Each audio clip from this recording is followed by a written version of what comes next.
Hello, everyone. Today's topic is about ENTJs and the workplace. Um, ENTJs are terrible low-level employees. We literally go crazy. I had a job where I was probably 20 years old at the time, and I my entire job description was like one thing. And every hour of every day doing the same thing over and over and over again. I found every way to break the rules. Eventually I got fired, but that was years later. And I got fired because I changed jobs inside the company and I didn't show up for a meeting. So I didn't get fired because I broke the rules. I got fired because I didn't show up for the meeting. But I didn't show up to the meeting because I was working on an entrepreneurial venture, and that was more important to me. And now here I am. I don't work for anybody.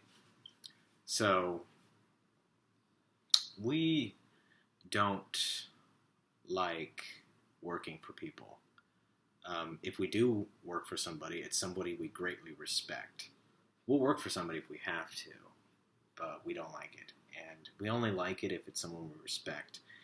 ENTJs, we like to be at somewhere near the top of an organization. Not necessarily the number one person. We can greatly respect the person above us. We set our lives for personal development and growth. ENTJs, we have a plan for that. That's like embedded in our brain that we want to become the best possible person we can be. Every ENTJ is going to own a lot of books. I would be highly, highly shocked if I ever met an ENTJ who does not have a lot of books. The books usually range from all kinds of various topics. They're not going to be limited to one thing. We're jackasses of all trades, I guess. Where we lack is we really, truly never master any of those trades. We prefer a vast store of knowledge and a lot of depth, but not to the very mastery point like a STP would, like an ISTP, perfection. And we want to know enough that gets us to the next point or moves us to the goal. I'm talking kind of quiet because I'm kind of worn out today, so if you can't hear me, I apologize. But so we don't do well in the workplace, especially at the lower levels. So it takes us time. We usually move up the ladder really quickly because we are innovative. I was in ROTC and or JROTC in high school, and students were like seemingly retarded. I just could not understand why they couldn't get their shit together. So I created a plan and I submitted it to the instructors of how to create order within the school. At the time, I never got promoted. I was like the lowest rank you could be for like the longest time. I don't know why. I just think I was too quiet or something until my ideas came to fruition. It's like right when my NI started kicking in. Like earlier, I was just pretty much TE all the time, and then I started seeing patterns. It was like I went kind of nuts. I couldn't control my NI when it started developing, and it was like I just saw things, and I had like feelings about things and subjective insights and tunnel vision that streamlined focus. So anyway, I submitted this plan, and I went from the lowest rank to the highest enlisted rank in like a matter of seconds. So it just took a while. Like I never got promoted before then. But then they saw that I had to take leadership. Now, it doesn't work like that in the corporate world, really. It's not like I'm just going to just got the job like entry level and now I'm CEO. It was high school. I mean, really, look at the competition. Point is, no one else did it. And it's not because I was better than them. It's because I had to lead. It was my personality. We lead by rationality. we're not the type of person that gives the big speeches, like, that builds the hype in the crowd. When an ENTJ does give a speech, it's usually from a logical standpoint, but when the ENTJ taps into that FI, and that FI comes out, I mean, an ENTJ just blows people away with their speeches. I wouldn't say to the level of like an ENFJ, or even an INFJ, but ENTJ is pretty close. That FI is deep, and people can connect to it. And they can logically order it to where it follows a systematic way to get people enthralled and kind of encompassed in what the ENTJ is saying. Like, every time I've given a personal speech, I've had pretty good feedback from people. Several standing ovations, and the speeches were ad-libbed. Like, I didn't even script them. I just connected to the FI, and people were like, whoa.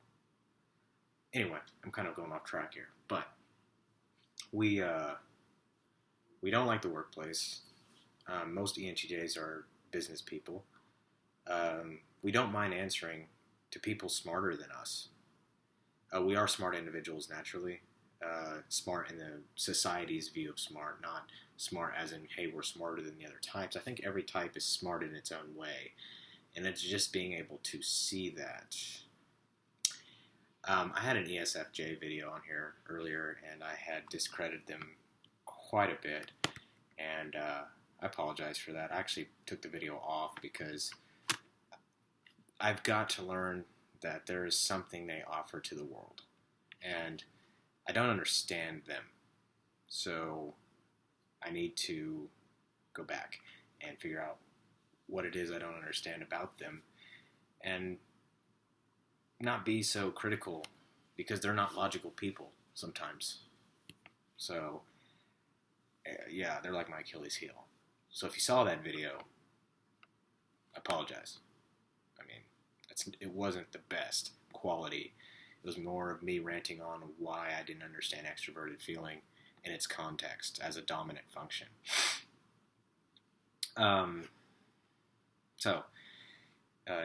ENTJs, like I was saying, we don't really thrive well being at the lower levels. Now, like, an ENTJ is more commonly not going to be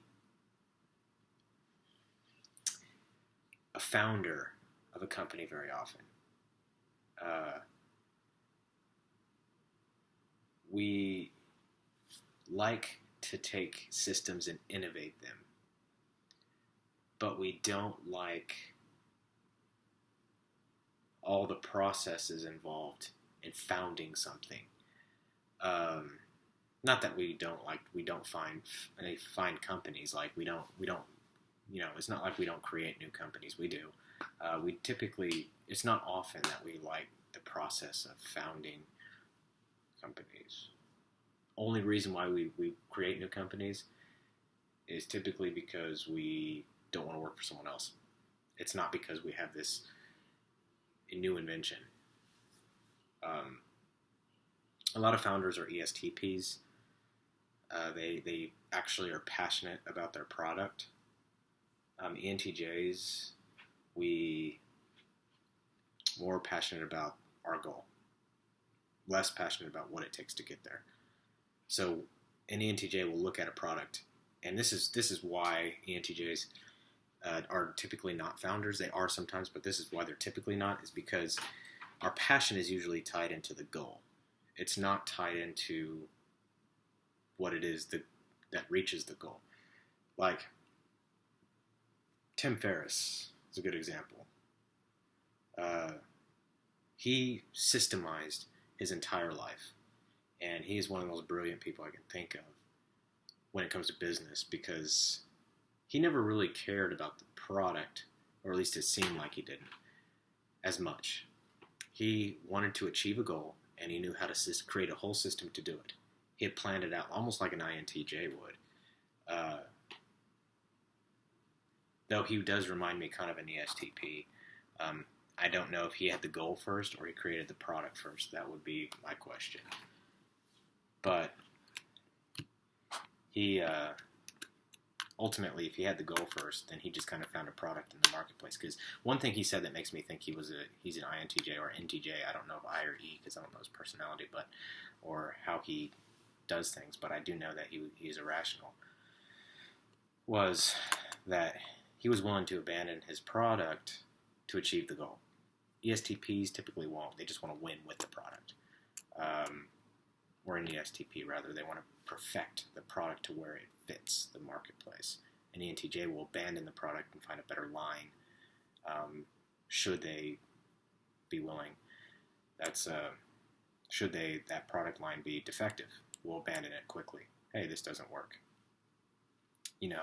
And founding a company requires an adherence to that product. When an ENTJ sees something better, they're willing to abandon the product. So the passion is really not tied to the means, it's tied to the end. And that's what creates the difference. And so an ENTJ is more likely to be a CEO of a company than a founder. And we don't mind answering to a board and being held accountable for the entire organization. We do like providing the vision, but because we want to take the system and make it better. But being original, kind of more of a extroverted, intuitive function.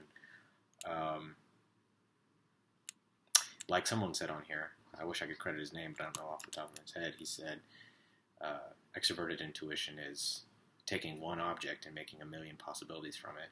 And introverted intuition is taking a million possibilities and pointing it in a single direction or a single object. And that is very true. It's not the complete definition of intuition, but it certainly plays a role. We are extroverted sensors, so we do talk at face value. What we mean is what we say. More so than anything else, we differ greatly from ESTJs in the sense that ESTJs use SI. I've talked about this quite a bit. I was wrong about some of my assumptions about SI. I had stated that SI was an adherence to tradition and values, and in a way it is, but not in the way that I described. It's not because they're traditional, it's because they have a past association of what works and based on their subjective impression. So they know what's in reality is a result of X plus Y, right? And so they're going to stick with X plus Y unless there's a better way. And then they'll stick with X plus Y plus Z, whatever the better way is. So ENTJs are like, why not we put a N in here? Let's see what happens. Will it work? I think so, because these 4 books had stated that they used N once. So I'm going to combine N in there and see what happens. And there's a possibility it might work. While SI will be like, there's a large risk involved. And you probably don't want to do that because it may cost you millions of dollars. And it would be stupid because then we'd collapse if you failed. The ESTJs are, they're great. They're great at structuring things in the workplace. They're great at being I think they're honestly the best supervisors, like adherence to organizing and coordinating. You can't beat coordination when it comes to an ESTJ. They coordinate better than any type. They're just about creating order and making sure the job gets done. They're like the duty fulfillers, I think one website called them. They want to make sure it gets done and done right.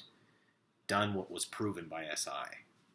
So it doesn't mean that they're all traditional, like all ESTJs are conservative. I mean, you're going to have liberal ESTJs too. It doesn't matter about that. It's not like they're traditional, but they adhere to what's been tried, tested, and true because it's reality. It's SI. I saw in reality, I remembered it worked, and I'm going to execute it the way it worked. So that really works well with business systems.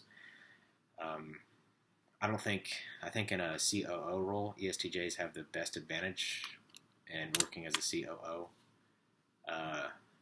Efficiency. ENTJs can be a little wasteful, should they wish, or should they not care about something. They're focused on something else. I think a really good combination in business is a CEO ENTJ and a COO ESTJ. That's a pretty deadly combination in business, honestly. The ESTJ will respect the hierarchy and the order, but the ESTJ will catch the details the ENTJ will miss. ESTJs are all about the details, and that really makes a difference in business. Because, I mean, if you can save 3 cents per gallon on a certain product and you sell millions of that product, and they're able to find a way to save 3 cents because of the details, makes a huge difference. ENTJs are just like, I got to penetrate a new market. Let's figure out a new way to do this. I want to increase the market share. So what do we need to do? So we'd sit down with the operations people, the ESTJs, and they'd find the holes and say, okay, here's where we're problem. We're at 76% efficiency, and we have a 96% diluted problem. Our product is way too diluted. We need to reduce that. So, not that ENTJs can't notice those things, but truth is ENTJs just don't have the attention to detail that ESTJs do. ESTJs are organized to the max. ENTJs only organize things that pertain to the goal. ESTJs naturally organize the crap out of everything, which is good. I wish I could do that. I mean, honestly, I organize things that are important to my goal, but I could care less about things that don't really matter. At least matter to me. ESTJs will tell me why they matter to them. So, I like ESTJs. They are the most straightforward people, and they do really well in the workplace. They don't. I've noticed. This is all personal opinion, by the way. So if you think I'm stating this as fact, I'm not. ESTJs too. In the workplace. I know this topic was supposed to be about ENTJs, but I'm just trying to show you the difference here. So, ESTJs in the workplace, they don't really care the role they're in, and they know they got to work their way up, and they will. They'll pretty much kick all their competition's butt. I mean, honestly, they will. They're better. They're more organized. They work better in the workplace, and generally, they'll get promoted faster than ENTJs in the workplace because the ESTJs respect the hierarchy more. The ENTJs are a little more rebellious, typically. ENTJs will usually pull that one stunt to kind of escalate real quick because they're they're about ingenuity. They're about what can I do to just not do it the way it's been done. I want to try something new. ENTJs will put their butt on the line to try a new idea. ESTJs don't like that. ESTJs making a high salary, let's say $200,000 a year, they might, but depends on the person. But typically, they won't sacrifice their salary, that high of a salary, for a chance of a $25,000 extra a year. On the other hand, ENTJs don't even care about the $25,000 extra a year. They want to see if they can do it. They want to see if they can just make the idea work. A little more experimental, a little more risky. If I make this idea work, I can perhaps renovate this entire company.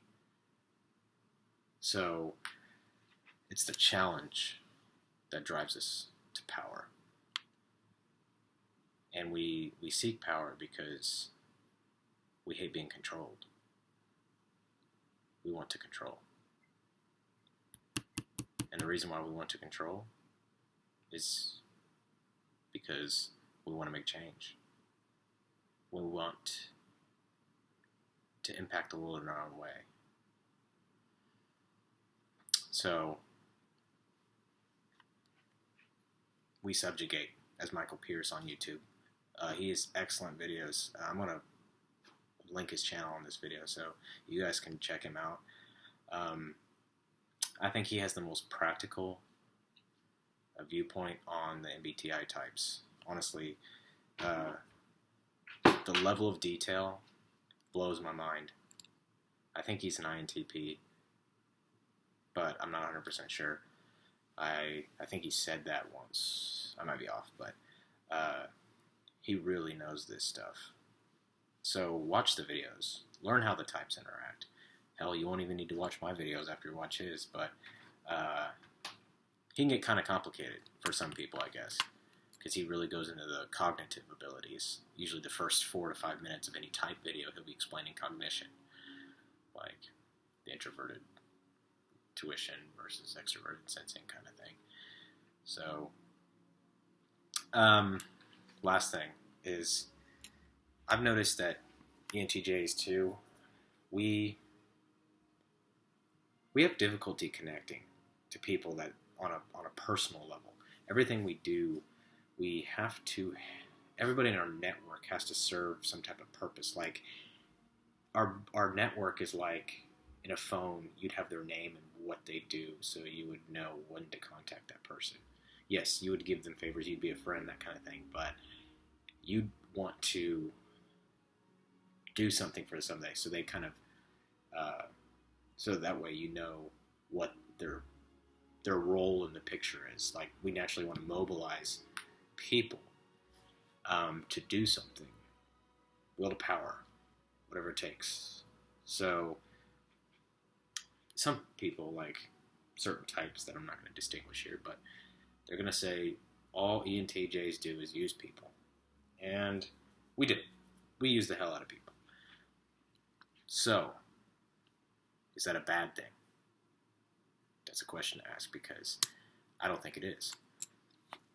It really depends on the ENTJ, but if the goal can make your life better than it is today, and I use you to accomplish that goal,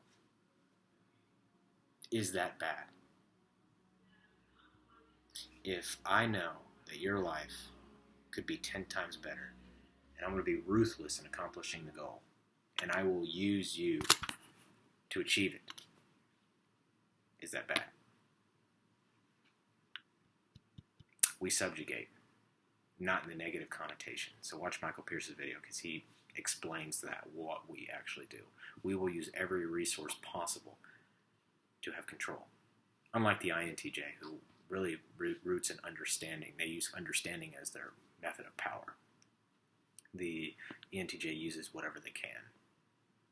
Knowledge, understanding, people, whatever we have to do.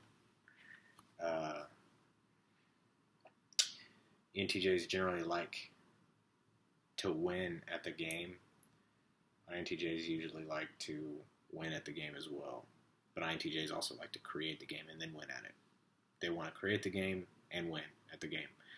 I think INTJs are sometimes a step ahead of the ENTJs in the sense of sometimes they want to win in their own way. The ENTJ kind of will be thrown into a system and win at that system, or make that system better still to win. So, but out of all types, the ENTJ has the most will to power. That doesn't mean conqueror or conquest, or I'll destroy my opposition, which we will if they get in the way. But it really means we'll do anything we can to have ultimate control of our environment. And so we're natural control freaks. I like it. I like being a natural control freak. But we do. We struggle connecting to people because they don't understand why we do what we do. Also, we struggle connecting to a lot of SI types, not so much the ESTJ, because the extroverted thinking, the TE, but a lot of sensors we struggle with, because we're very dominated by intuition in the regard of deep topics, and we like to penetrate topics. A lot of people like extroverted intuitives like to kind of bounce between topics. We like to penetrate a topic. We want to go depth and fully understand it. It is not unlike an ENTJ to... Let me rewind. Here's an example. Okay, so the ENTJ is not an addictive personality. We don't usually have an addiction to anything. We don't... I see a lot of people say about ENTJs when they're drunk. ENTJs typically don't get drunk because they crave control so much.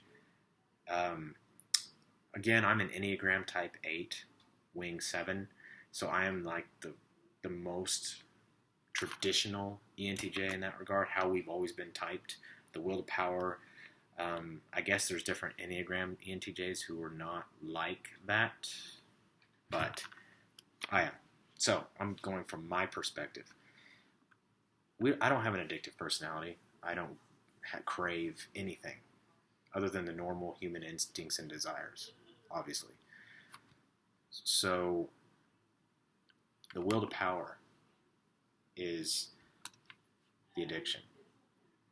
It's like we don't want to get drunk because it's not in our goal. But when it comes to our goal, then we will go into a binge mode on whatever that may be. So it's not unlike an ENTJ to just start binging on something.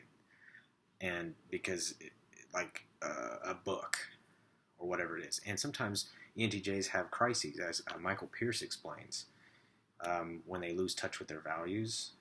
And that binge behavior may go to alcohol, or it may go to something like they may binge on an entire Netflix series in like one day. I never really been, when I was younger, I was a big gamer, but I stopped playing games about 12 years old, and I don't play games. I don't even have a TV. And so ENTJs typically don't have TVs, by the way. If they do, it's because it's for other members of their household. Seriously. Unless our goal is to be on television, typically we don't care about TV. Point being is, anyway, about the game thing. So I bought a PlayStation 3 because I saw a storyline to a video game I liked. I wanted to see what the story was about. I wanted to explore the story. I wanted to penetrate the story. I wanted to experience the story, the extroverted sensation. I wanted to feel the story. I wanted to feel it. So I bought a PlayStation 3. I bought the game, and the second game, and the third game, and I played them all in like 2 days. I literally lost 2 days of my life. Binged. I was in an emotional crisis at the time, actually. I just had an emotional... I lost touch with who I was. So I binged on this video game series in like 2 days, and I lost those 2 days of my life. Not that it's tragic, but it was actually an interesting story, and I don't really regret it. But I mean, I did. I could have used those 2 days for something else. But point being is, ENTJs have binge-like behavior. We get obsessed. We just pierce every element of something. We want to get very deep and to have that understanding. And that's part of the understanding that leads us to power and whatever it may be. That behavior can be misguided at times. Mainly that's it. I mean, ultimately this was supposed to be about ENTJs in the workplace, but I kind of just talked about ENTJs in general. So I don't like all the misconceptions of ENTJs. I think that we need to appreciate our types. I wouldn't change my type. I do like the way that I think in my own weird way. And I hope that you all do too. You like the way that you think. I think that we all, honestly, need to come together and solve some problems that we have in society instead of being stupid about these things and trying to be individualistic. Even though I am much of an individualistic person. It's almost contradictory, isn't it? I think that we need to unite to solve the upcoming problems, because these problems are getting bigger and bigger. Anyway, that's my message. Thanks.